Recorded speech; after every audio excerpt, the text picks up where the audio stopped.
Welcome to Shakespeare FC, the Sonnets, a 5-minute journey into the iambic opinations on life, love, death, and desire, with a smattering of nature and naughtiness, from the mind of our literary epicure from Warwickshire, or, as you become more familiar, Uncle Will. I'm your host, Kari Marshall. In his sonnets, Uncle Will wrote from a very personal place about the human condition, all in just 14 lines. But in that meager space, we can find an absolute wealth of human experience that you just might identify with. So, let's you and I go on a little journey.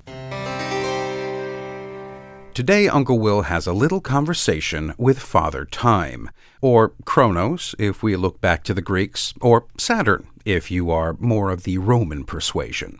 Time, but seen through Uncle Will's eyes as not so much a marker of life's passage, a guide into wisdom and temperance, but rather a voracious consumer of vitality and youth.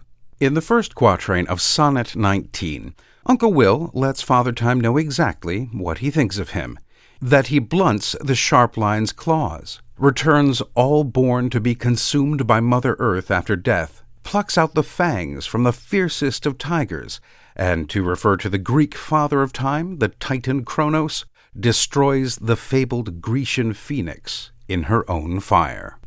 Devouring Time, blunt thou the lion's paws, and make the earth devour her own sweet brood. Pluck the keen teeth from the fierce tiger's jaws, and burn the long-lived phoenix in her blood.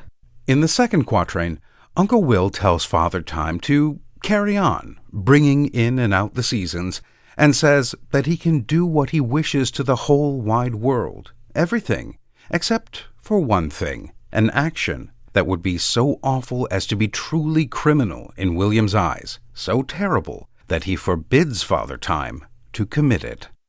Make glad and sorry seasons as thou fleest, and do whate'er thou wilt, swift-footed Time, to the wide world and all her fading sweets, but I forbid thee one most heinous crime. In the third quatrain, Uncle Will figuratively falls to his knees, and nigh on begs Father Time to spare his lover growing old. He implores Time not to wrinkle the brow and face of the beautiful youth, allowing him to go on looking youthful, and spare him for posterity's sake. Oh, carve not with thy hours my love's fair brow, nor draw no lines there with thine antique pen. Him in thy course untaint to allow, for beauty's pattern to succeeding men. In the final couplet, Uncle Will abruptly rises from his metaphorical kneeling position and almost seems to challenge Father Time in a remarkable and somewhat self-congratulatory manner.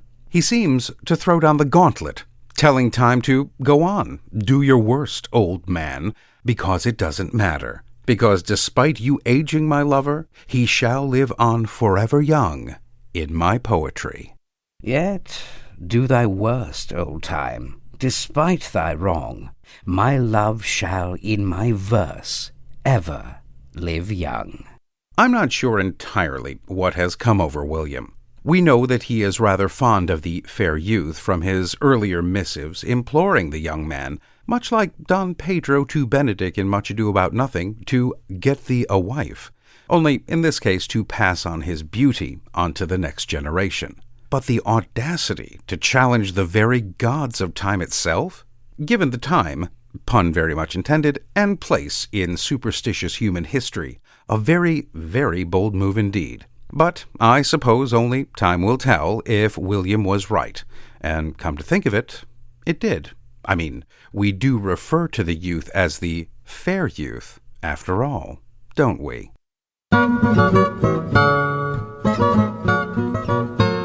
Well, alas and alack, my friends, that is all we have time for. Join us again next time for another hopefully informative journey into the mind of Uncle William. I'm Kari Marshall. Farewell until next time.